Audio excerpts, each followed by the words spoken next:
தமிழ்நாடே கேள்விப்பட்டிராத அதிரடி விலை குறைப்பு சூப்பர் சரவணா ஸ்டோர்ஸ். ஊடக அறத்தோடு செயல்பட்டு வரும் நியூஸ் ஃபோக்கஸ் தமிழ் சேனலை சப்ஸ்கிரைப் செய்து ஆதரியுங்கள்.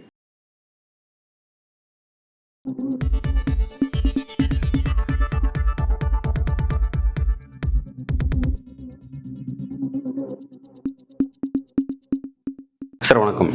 சார், செங்கோட்டையன் அவர்கள் திடீரென தன்னுடைய எம்எல்ஏ பதவியை ராஜினாமா செஞ்சிருக்கிறாரு. ஏற்கனவே எதிர்பார்க்கப்பட்ட விஷயம், 2 நாளாக பேசப்பட்ட ஒரு விஷயம் இன்றைக்கு உறுதியாக இருக்குது. இதனுடைய அடுத்த கட்ட நகரம் எப்படி பார்க்குறீங்க சார்? செங்கோட்டையனை பொறுத்த மட்டும் ஒரு நீண்ட காலமாக அரசியலில் இருக்கிறவர், நல்ல அனுபவம் பெற்றவர். ஸோ அவர் தன்னுடைய எதிர்காலத்தை பற்றி இப்போ ஒரு முடிவெடுத்து ஒரு நடிகர் விஜய் ஆரம்பித்த கட்சியில் போய் சேராருன்னா அவர் அதோட கான்சிக்வன்சஸ், அவர் விளைவுகளை பற்றி அவர் யோசிச்சு தான் அவர் போவார். ஆக்சுவலாக இப்போ அவருக்குள்ள ஒரே நோக்கம் என்னென்னா, எடப்பாடி இருக்கிறவரையும் அந்த கட்சியில் அவர் மீண்டும் அதிமுகவில் இணைய முடியுமான்றது ஒரு கேள்விக்குறியான ஒரு விஷயமா பார்க்குறோம். ஏன்னா இவரை நீக்கின பிறகு பார்த்தீங்கன்னா, செங்கோட்டையன் கொடுத்த பேட்டிகளில் இவர் ஒற்றுமைக்கான குரல் தான் கொடுத்தார். அதுக்காகவே வேறு நீக்கிட்டார். தினகரனோட ஒரு ப்ரெஸ் கான்ஃபரன்ஸ் கொடுத்தாரு, அதனால் நீக்கிட்டார். ஓபிஎஸோட ப்ரெஸ் கான்ஃபரன்ஸ் கொடுத்தாரு, நீக்கிட்டாருந்தாங்க. அதனால் இவருடைய நோக்கம் கட்சி ஒன்றுபடுத்துறதான ஒரு விஷயமா தான் இருந்தது. ஸோ அதை எடப்பாடினால் ஏற்றுக்க முடியல, கட்சியிலேருந்தே நீக்கிறார். அப்படி இருக்கும்போது இவர் எடப்பாடியை பற்றி பல விஷயங்கள்லாம் வெளியில் வச்சார். கொடநாடு விஷயத்தில் அக்யூஸ் நம்பர் 1 சொன்னார். ஸோ இந்த மாதிரிலாம் குற்றச்சாட்டு வச்சுட்ட பிறகு நீங்கள் கூட போய் சேர்றதுக்கான வாய்ப்புகள் ரொம்ப ரொம்ப குறைவு. அப்போது இவருடைய எதிர்காலத்தை பார்க்க வேண்டிய அவசியம் இருக்குது. ஒரு 7 முறை எம்எல்ஏவாக இருந்தவர், அமைச்சராக இருந்தவர், அவர் கிட்டத்தட்ட அரசியலில் தன்னுடைய கடைசி ஒரு காலத்தில் இருக்கிறவர். அவர் இன்னும் தன்னுடைய அரசியல் இருக்குதுன்னு நினச்சி ஒரு ஆக்டிவாக செயல்படுற ஒரு சூழலில் தான் விஜய் கட்சியில் போய் சேர்றார். ஏன்னா விஜய் கட்சியோடு இணைந்தால் ஒருவேளை அதிமுகவை பல இடங்களில் எடப்பாடிக்கு ஒரு தோல்வியை கொண்டு வர முடியும்னு அவர் நினைக்கிறாங்க. அவர் மட்டும் இல்லை, ஓபிஎஸும் நினைக்கிறார், தினகரன் நினைக்கிறார். ஸோ இந்த சூழலில் செங்கோட்டையன் ராஜினாமா பண்ணிட்டு தனியாக போய் அங்கே இணைகிறார் அப்படின்ற ஒரு விஷயம் எனக்கு கொஞ்சம் ஒரு சந்தேகத்தை உருவாக்குது. அவர் தனியாக போவாரா இல்லை ஒரு அணியாக போவாரான்றது ஒரு கேள்வியாக இருக்குது. நாளைக்கு அவர் சேர்ந்த பிறகு தான் நம்ம இன்னும் உறுதியாக சொல்ல முடியும். ஆனால் இன்னும் அவங்க மட்டத்தில் ஒரு பேச்சுவார்த்தைகள், தினகரன், ஓபிஎஸ், செங்கோட்டையன் மட்டத்தில் ஒரு பேச்சுவார்த்தைகள் என்ன நடக்குதுன்னா, நம்ம ஒரு அணியாக போய் சேரலாம், நான் மட்டும் தனியாக போய் சேர்ந்தால் சரியாக வருமா அப்படின்ற ஒரு கேள்வி இருக்குது. ஆனால் விஜய் பக்கத்துலேருந்து என்னென்னா, அவங்க இதுக்கு முன்னாடி பல தலைவர்கள் விஜய் கட்சியில் சேரேன்னு சொன்னாங்க, வேறு கட்சியில் இருந்தாலும் எல்லாருமே அவர் ரிஜெக்ட் பண்ணிட்டார். ஜெயந்தி நடராஜன் உட்பட பல பேர் சேரேன்னு சொன்னாங்க, எல்லாருமே ரிஜெக்ட் பண்ணிட்டார் அவர். ஆனால் இவரை அவர் சேர்த்துப்பாரானா, சேர்த்துக்கிறதுக்கான காரணம்னா ஏடிஎம்கேவோட ஓட் பேங்க் இருக்குல்ல, அதை ஏதாவது வழியில் இன்னும் இவரை தொடர்ந்து 4 பேர் வந்தாங்கன்னா பல ஏரியாக்கள்லேருந்து, ஸோ ஏடிஎம்கேவோட ஓட் பேங்க் கொஞ்சம் கரையும் இல்லை. இப்போ விஜயோடைய பாயிண்ட் என்னென்னா, திமுகவுக்கு நான் தான் போட்டியாக இருக்கேன், எனக்கு திமுக போட்டியாக இருக்குது. அப்போது திமுகவுக்கு போட்டியாக இருந்த ஏடிஎம்கேவை ஒதுக்கணும், ஓரம் கட்டணும். அப்போ அந்த இடத்துல அவங்கள பலவீனப்படுத்தணுன்றதை, அவங்கள விமர்சனம் பண்ணணுன்றது ஒரு விஷயம், விமர்சனம் பண்ண மாட்டேன்றார். பட் பலவீனப்படுத்தணுன்ற ஒரு இடத்துல என்ன பண்ணுறாரு, செங்கோட்டையன் சேர்ந்தது மூலமாக இன்னும் பல பேர் சேர்றதுக்கான வாய்ப்புகள். நாளைக்கு தினகரனும் ஓபிஎஸும் அங்கே ஒரு அணியாக சேர்ந்தாங்கன்னா ஏடிஎம்கேட ஓட் பேங்கை எடுக்கிறதுக்கான வாய்ப்புகள் இருக்குது. இவங்களால் தோக்கடிக்க முடியுமோ இல்லையோ ஏடிஎம்கேட ஓட் பேங்க் எடுப்பாங்க. அப்போது எடப்பாடிக்கு தோல்வி வரதுக்கான வாய்ப்புகள் இருக்குது. அப்போ ஏதோ ஒரு வகையில் ஏடிஎம்கே பலப்படுத்துறதுன்ற விஷயத்தை விஜய் கையில் எடுத்துட்டாருன்னு நினைக்கிறேன். பலவீனப்படுத்துறதுக்கான விஷயத்தை கையில் எடுத்துட்டார். அதான் திமுகவுக்கு எனக்கும் போட்டின்னு வரும்போது அந்த போட்டியில் இருந்த அதிமுகவை ஓரங்கட்டுறதுக்கான ஒரு முயற்சியில் தினகரன், செங்கோட்டையன் அண்ட் ஓபிஎஸ் 3 பேர் இறங்கியிருக்காங்க. அதில் ரொம்ப நான் சந்தேகப்படுற விஷயம், செங்கோட்டையன் தனியாக போய் அங்கே போய் சேருவாரா? ஏன்னா அவருக்கு இருக்கிற பெரிய அனுபவத்துக்கும் விஜயோடைய கட்சியில் எதிர்பார்த்த ஒரு மதிப்பு, மரியாதை, கௌரவமெல்லாம் அவருக்கு கிடைக்குமா? அந்த இளைஞர் கூட்டத்தில் ஒரு தலைமுறை இடைவெளி இவருக்கும் அவங்களுக்கும் இருக்குது. ஸோ அந்தளவுக்கு கிடைக்குமான்றது ஒரு கேள்விக்குறி. அவங்க இவர் எப்படி பயன்படுத்திக்க போகிறாங்க? இவர் கொஞ்சம் கட்சியோட அடிமட்ட வேலைகள், தேர்தல் பிரச்சாரம் போன்ற விஷயங்களில் அனுபவம் கொண்டவர் தான், இல்லைன்னு சொல்ல வரல. அவரை எப்படி பயன்படுத்திக்க போகிறாங்கன்ற ஒரு விஷயம் இருக்குது. ஸோ விஜய்க்கு ஒரு கௌரவம் என்னென்னா, இவ்வளோ பெரிய தலைவர் நம்மகிட்ட சேர்ந்தாங்க, அவர் மேலே எந்த ஊழல் குற்றச்சாட்டும் கிடையாது செங்கோட்டையன் மேலே, அதனால் அவர் சேர்ந்தார், இவரை தொடர்ந்து ஏடிஎம்கேல பல பேர் வருவாங்க அப்படின்னு சொல்கிறாங்க. பட் எனக்கு தெரிஞ்சு இப்போ இருக்கிற சூழ்நிலையில் எடப்பாடியை விட்டு யாரும் வரமாட்டாங்கன்றது என்னுடைய கருத்து. ஆக்சுவலாக இப்போ ஏற்கனவே நேற்றைய தினமே பார்த்தீங்கன்னா விஜய்கிட்ட ஆதவ அர்ஜுனா மூலமாக ஃபோன் டெய்லி கான்ஃபரன்ஸ் கால் பேசிட்டாங்க, என்னென்ன விஷயங்கள் ஆல்ரெடி பேசிட்டாங்க. ஓகே, விஜய் பொறுத்த வரைக்கும் வெல்கம் பண்ண தயாராக இருக்காரு செங்கோட்டையன் அப்படின்ற மாதிரியான செய்திகள் வந்துட்டுருக்கு. இப்போ அந்த விஷயத்தை உணர்ந்ததுனால தான் இப்போ எடப்பாடி பழனிசாமி என்ன பண்ணுறாருன்னா, அவர் ஆட்களை தூது அனுப்பி செங்கோட்டையன் சந்திக்கிறதுக்காக தூது அனுப்புனார், அதை புறந்தள்ளிட்டு போயிட்டார் அப்படின்ற மாதிரியான செய்திகள் வந்துட்டுருக்கு. இப்போ செங்கோட்டையன் வேல்யூ இபிஎஸ் புரிஞ்சுக்கிட்டாரா? இது எப்படி? இல்லை, செங்கோட்டையனை அவர் சேர்க்கறதுக்கான வாய்ப்புகளே கிடையாதுங்க. ஏன்னா அவர் ரொம்ப தெரியும், அதுவும் பர்சனலாக குற்றச்சாட்டுலாம் வச்ச பிறகு அவர் ஓபிஎஸ்சியே நான் எந்த பதவியும் எதிர்பார்க்காத வரேன்னு சொல்கிற ஓபிஎஸ்சியை அவர் சேர்க்க மாட்டேன்றாரு. தினகரனை வேணால் ஒரு அணியாக வேணால் சேர்த்துப்பார், என்டிஏல ஒரு அணியாக வேணால் சேர்த்துப்பார். அவரை மற்றபடி அவருக்கு தினகரனுக்கும் ஏடிஎம்கேல சேரணும்னு ஆசை கிடையாது, துரோகிட்டேருந்து கட்சியை பிடிங்கணுன்னு தான் அவர் சொல்லிட்டு இருக்கார். ஆனால் ஓபிஎஸ்க்கும் செங்கோட்டையனுக்கும் அப்படி இல்லை. கட்சியில் இணைந்து கட்சியை ஒன்றுபடுத்தணுன்ற பாயிண்ட்ல அவங்க இருக்காங்க. அப்போது இவர் வந்து செங்கோட்டையனை மீண்டும் வந்து இழுக்கிறதுக்கான ஒரு விஷயங்களில் நிச்சயமாக வந்து எடப்பாடி இறங்குறதுக்கான வாய்ப்பே கிடையாது, சேர்க்க மாட்டார். ஏன்னா அப்படி சேர்த்தாருன்னா அது வந்து அவர் வந்து ஒரு பலவீனமாக அதை நினைப்பார். அவர் எடப்பாடிக்கான ஒரு பலவீனமாக அது ஏன்னா இதுவரையும் ஓபிஎஸ் விஷயத்தில் ஸ்ட்ராங்காக இருக்கீங்க, சசிகலா விஷயத்தில் ஸ்ட்ராங்காக இருக்கீங்க. அப்போ செங்கோட்டையன் விஷயத்தில் நீங்கள் வந்து ஒரு தளர்த்தினீங்கன்னா வந்து உங்களை நீங்கள் பலவீனமாக கருதப்படுவீர்கள். ஆனால் வந்து அப்போது கொங்கு நாட்டில் வந்து செங்கோட்டையனுக்கு பெரிய இன்ஃப்ளூயன்ஸ் இருக்கான்னா அந்த அளவுக்கு இன்ஃப்ளூயன்ஸ் கிடையாது. அதாவது செங்கோட்டையன் வந்து அனுபவம் மிக்கவர், அதெல்லாம் கரெக்டு. ஆனால் அவருக்கு பாப்புலாரிட்டி இருக்கான்னா நிச்சயமாக கிடையாது. இப்போது எடப்பாடிக்கு வந்து பாப்புலாரிட்டி இருக்கான்னா எடப்பாடிக்கு பாப்புலாரிட்டி கிடையாது. ஆனால் கட்சி வந்து அடிமட்டத்தில் செல்வாக்காக இருக்குது. அதாவது ஓட் பேங்க்லாம் நல்லா இருக்குது. அது இன்னும் வளரலையே தவிர பலவீனமாக இருந்தால் கூட அது ஓரளவுக்கு ஸ்ட்ரென்த்தோடு இருக்குது. இப்போ கொங்கு மண்டலத்தில் வந்து செங்கோட்டையன் வந்ததுனாலேயே வந்து அங்கே அவருக்கு இருக்கிற சப்போர்ட் ஓட்டர்ஸ்லாம் போயிடுவாங்களான்னா, யாருக்கு அதிமுக இருக்கிறவங்க போயிடுவாங்கன்னா போக மாட்டாங்க. எப்போதுமே ஆர்கனைசேஷன் கூட இருக்கிறவங்க தான் அதிகமாக இருப்பாங்க. அது மாதிரி இப்போவும் தான் இருக்காங்க. இப்போ எதுக்கு கோவிச்செட்டிப்பாளையத்தில் எடப்பாடி கூட்டத்தை போடுறாரு? நாளைக்கு அங்கே ஒரு பெரிய கூட்டத்தை காமிப்பார். பெரிய கூட்டத்தை காமிச்சு எடப்பாடி கூட்டத்தை போட போறாரு. எடப்பாடிக்கு அங்கே செல்வாக்கு இல்லை, இது செங்கோட்டையனுக்கு அங்கே செல்வாக்கு இல்லைன்னு காமிக்கிறதுக்காக தான் கூட்டம் போடுறாரு. அங்கே இன்னும் செங்கோட்டையனுக்கு எதிரான ஒரு குரூப்பே அங்கே இருக்குது. ஈரோடு பாலிடிக்ஸில் செங்கோட்டையனுக்கு எதிரான ஒரு குரூப்பே இருக்குது. செங்கோட்டையன் வந்து திமுகவுக்கு போக முடியாது. ஏன்னா முத்துசாமிக்கு எதிராக தான் பாலிடிக்ஸ் பண்ணுறாரு. அங்கே முத்துசாமி திமுகவில் இருக்காரு. தோப்பு திருவேங்கடம் அவரும் இவரோட தொல்லை தாங்க முடியாமல் அவரும் திமுகவுக்கு வந்துட்டார். அப்படி இருக்கும்போது இவரால் அங்கே திமுக சைடு போக முடியாது. அப்போ இவருக்கு என்ன ஆல்டர்னேட்டு? எடப்பாடி எப்படி எதிர்க்க முடியும்? இவர் வந்து விஜய் அணியோட சேர்ந்து எதிர்க்க முடியும், அணியாக சேர்ந்து எதிர்க்க முடியும். தனியாக போய் சேர்றாரு அப்படின்றது தான் இங்கே முக்கியமான ட்விஸ்ட்டாக இருக்குது ஆக்சுவலாக. ஸோ அது வந்து விஜயே விரும்பி இவரை கூப்பிட்டாரா இல்லை இவர் அப்ளிகேஷன் போட்டு அங்கே போகிறாரான்னு தெரியல. ஆனால் நிச்சயமாக இவருக்கேற்ற கௌரவம் அங்கே கிடைக்குமான்றது ஒரு கேள்விக்குறியாக இருக்குது. இவர் எப்படி பயன்படுத்த போகிறாரு? ஒரு நாள் செய்தியோடு முடிஞ்சு போயிடுவா கதை.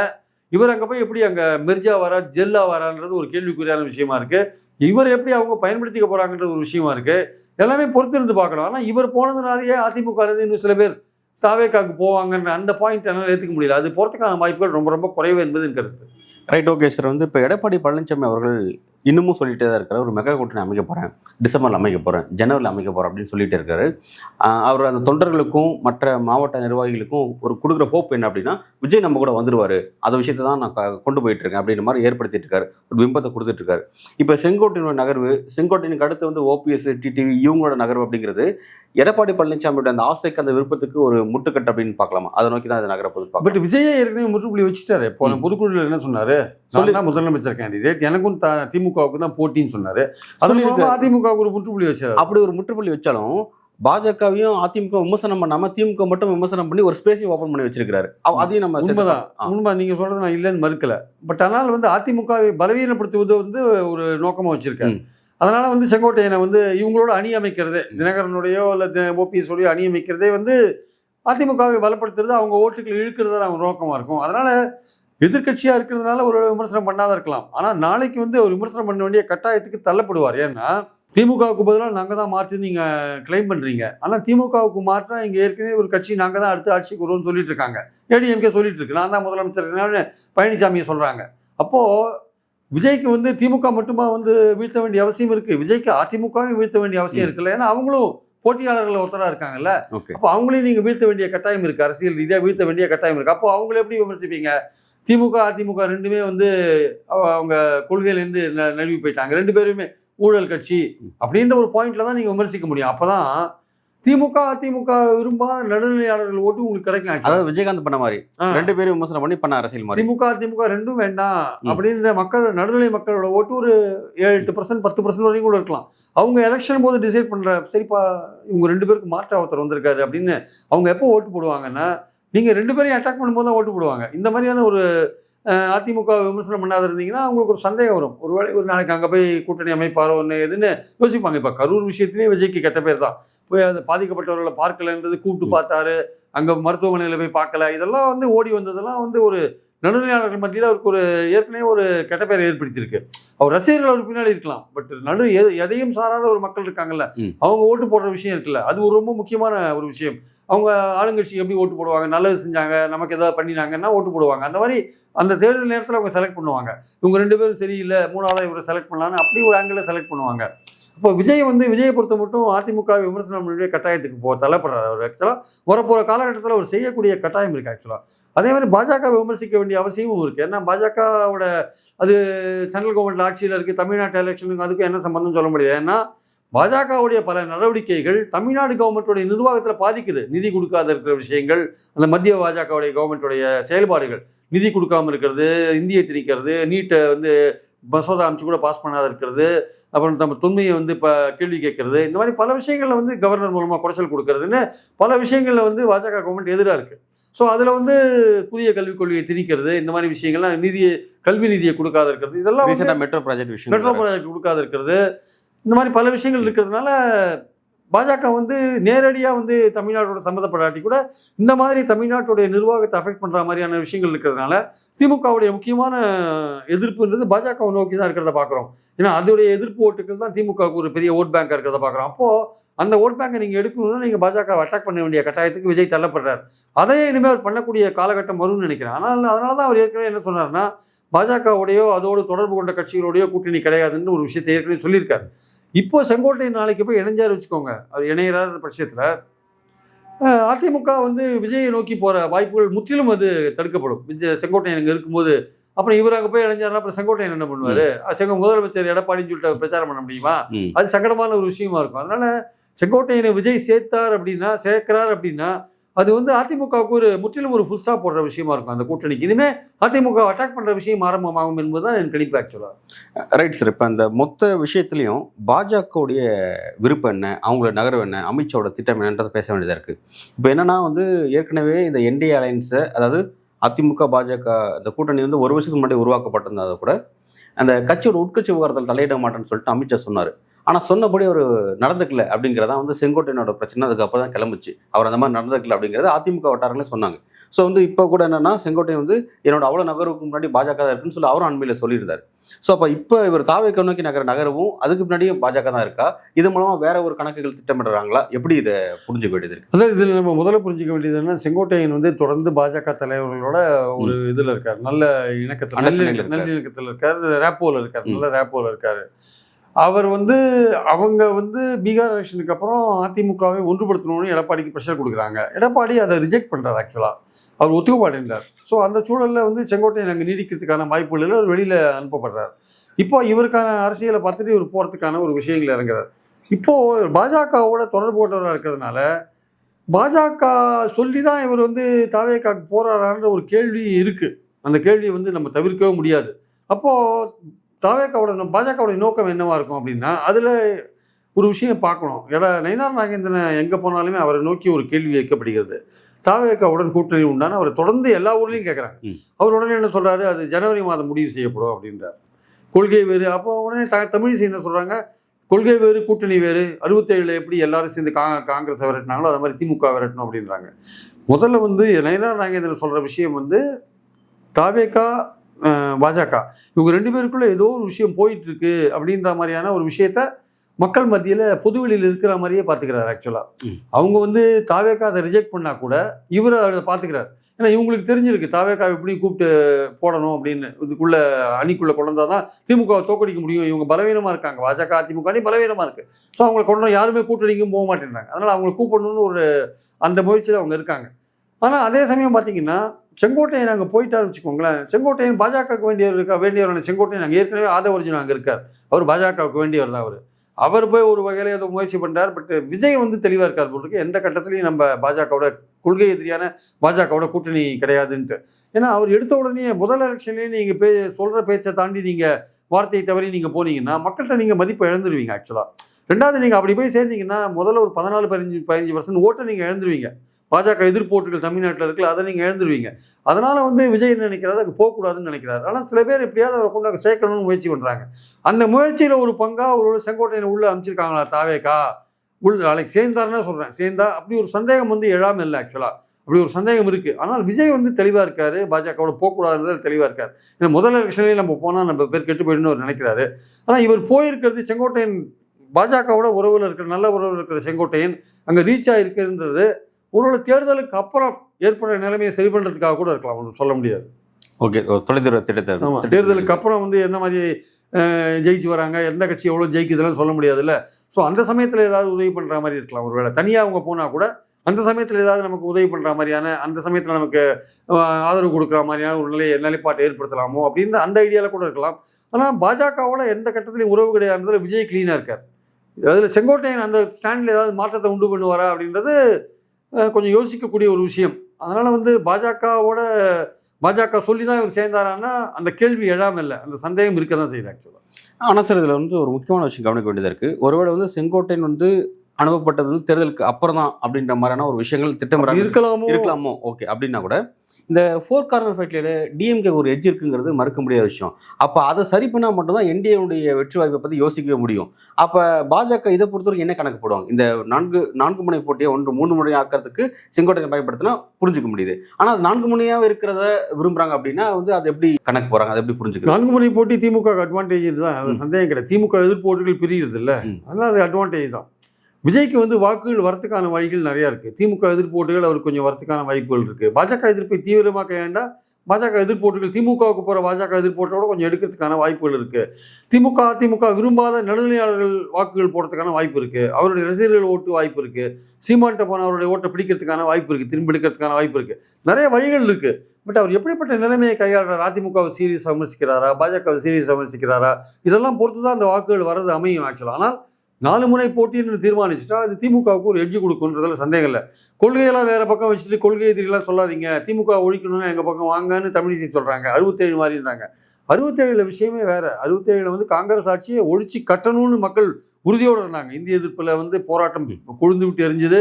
பல பேர் துப்பாக்கி சூட்டில் இறந்து போனாங்க. பல பேர் வந்து தீக்குளிச்சு தற்கொலை பண்ணிட்டாங்க. அரிசி பஞ்சம் தலைவிரிச்சு அடிச்சு அரிசியே கிடைக்கல, மக்கள் அவதிப்பட்டாங்க. ரொம்ப எலிக்கறி சாப்பிடுங்கன்னு காங்கிரஸ்காரங்க சொன்னாங்க. இந்த மாதிரி விஷயங்கள்லாம் நடந்தபோது மக்கள் காங்கிரஸை ஒழிச்சு கட்டணும்னு முடிவில் இருந்தாங்க. அதனால் வந்து ராஜாஜியும் கொள்கை வேறுபட்ட ராஜாஜியும் கம்யூனிஸ்டும் ஒன்றா இருந்தாங்க, திமுகவும் தமிழரசு கட்சியும் ஒன்றா வந்தது, எல்லாம் வந்தாங்க. இப்போ அப்படி இல்லை. இப்போ திமுகவுக்கு எதிராக ஒரு பெரிய மக்கள்கிட்ட வெறி இருக்கான்னு ஆட்சி அகற்றணுன்ட்டு திமுகவும் தங்களால் முடிஞ்ச அளவுக்கு வெல்ஃபேர் ஸ்கீம்ஸை கொண்டாந்து மக்களை பெனிஃபிட் பண்ணுறாங்க. அப்போ திமுகவுக்கு எதிரான விஷயங்கள் இருக்கா மக்கள்கிட்ட? இருக்குது, இல்லைன்னு சொல்ல மாட்டேன். திமுகவுக்கு எதிரான ஆன்டி இன்கம்பன்சி இருக்குது. பெண்களுக்கு பாதுகாப்பு இல்லை, கள்ளச்சாராயம், அப்புறம் வாக்குறுதி நிறைவேற்றாதது போன்ற விஷயங்கள், பல விஷயங்கள் சொல்லிகிட்டே போகலாம். அதனால் வந்து திமுகவுக்கு எதிரான அதிருப்தி இருக்கிறதுனாலேயே கொள்கை வேறுபாடாக இருந்தால் கூட நீங்கள் எங்க கூட சேர்ந்து திமுக முறியடிங்கன்னா மக்கள்கிட்ட வந்து திமுகவை அகற்ற வேண்டும் என்ற வெறி, 67 காங்கிரஸை அகற்ற வேண்டும் என்ற வெறி இருந்த மாதிரி இப்போ திமுக மேலே இல்லை சார். அதனால தமிழிசை சொல்கிற மாதிரி கொள்கையெல்லாம் மறந்துட்டு வந்து இங்கே கூட்டணி வைக்க வேண்டிய அவசியம் விஜய்க்கு கிடையாது. ஏன்னா அவர் டிக்ளேர் பண்ணிட்டு வந்துட்டார். இப்போது அதிமுக திமுகலாம் வந்து எங்களுக்கு கொள்கை ரீதியாக எதிர்த்தா கூட டிக்ளேர் பண்ணிட்டு வரது இருக்குல்ல, கொள்கை எதிரின்னு வரும்பொழுதே எனக்கு கொள்கை எதிரி அரசியல் எதிரின்னு டிக்ளேர் பண்ணிட்டு வர்றார். திமுகவோட விஜய் சேருவார்னு சில பேர் சொல்லிட்டு இருக்காங்க. அது வந்து ரொம்ப க்ரூடான ஒரு எண்ணமாக இருக்குது ஆக்சுவலாக. விஜய் வந்து திமுகவோட கடைசியில் ஒரு 10 சீட் கொடுத்தா போயிடுவார், அதுக்கு ராகுல் ஏற்பாடு பண்ணுவாருன்னு ரொம்ப கற்பனை கெட்டாத கற்பனையாக இருக்குது அதெல்லாம். அந்த மாதிரிலாம் சில பேர் போயிட்டு இருக்காங்க. பட் அரசியலில் சில லாஜிக்கோட சில விஷயங்கள்லாம் நம்ம பார்க்க வேண்டிய அவசியம் இருக்குது. கொள்கை வேறு கூட்டணி வேறு கரெக்ட் தான். பட் திமுகவுக்கு எதிரான ஒரு வெறித்தனமான அகற்றியே தீரணுன்ற ஒரு விஷயம் எங்கள் தமிழ்நாட்டில் இப்போ இல்லை. அதுக்கு எதிரான அதிருப்திகள் இருக்குது. அதை கேஷ் பண்ணுறதுக்கு அதிமுக பாஜக அணியினால் முடியாது. ஏன்னா அந்த பலம் போராது, அதுக்கு இன்னும் கூட்டணியும் சேரலை. அதனால் அவங்க தாவேக்காவை ஏதோ ஒன்று சொல்லி வாவான்னு கூப்பிட்டு இருக்காங்க. அவரும் வரமாட்டேன்றார் அவர் ஆக்சுவலாக. ஒருவேளை பாஜக விட்டு அதிமுக வந்ததுன்னா வரத்துக்கான வாய்ப்பு இருக்குது. இப்போ அதுக்கான வாய்ப்பும் குறைஞ்சி போச்சு. செங்கோட்டையன் போய் சேர்ந்தாருன்னா அதுவும் இப்போ தினகரன் இவங்கெல்லாம் வந்து ஓபிஎஸ்னால் அந்த அணியில் விஜய் அணியில் சேர்கிறதுக்கான வாய்ப்புகள் இருக்குது. அப்போ அதுவும் பிளாக் ஆகிடும். அப்போது அதிமுக பாஜக அணி ரொம்ப மோசமாக தோக்கிறதுக்கான வாய்ப்புகள் இருக்கிறத நம்ம பார்க்குறோம். ஸோ அந்த சூழலில் தான் இப்போது நிலைமை போயிட்டுருக்கு. 4 அணின்றது இந்த 4 அணி 4 அணி கண்ட 4 அணிகள் அப்படின்றது அதிமுக பாஜக அணிக்கு ஒரு மோசமான தோல்வியை கொடுக்கும். விஜய் என்ன கடுமையாக ஓட்டுகளை பிரிப்பார். அதனால் ரெண்டாவது இடத்துக்கு தான் கடுமையான போட்டி நடக்கும். விஜய்க்கும் அதிமுக பாஜக அணிக்கும் நடக்கும். அதனால் அதிமுக பாஜக அணியில் வந்து கொஞ்சம் பதற்றத்தோடு தான் இருக்காங்க. தினகரன் இவங்கெல்லாம் வந்து விஜய் அணியில் சேர்ந்து என்ன பண்ணுறதுன்னு பதற்றத்தோடு தான் இருக்காங்க. ஸோ பொறுத்திருந்து தான் பார்க்கணும். பாஜக செங்கோட்டையின் பின்னாடி பாஜக இருக்கா இல்லையான்றது நிச்சயமாக ஒரு கேள்விக்குறியான விஷயம். அந்த சந்தேகம் வந்து செங்கோட்டையின் தலைமையில் இருந்துகிட்டே தான் இருக்குது ஆக்சுவலாக. இப்போ அடுத்த கட்ட நகர்வு எதை நோக்கிங்கிறத பொறுத்து வந்து பார்க்கலாம் சார். நன்றி. தேங்க்யூ.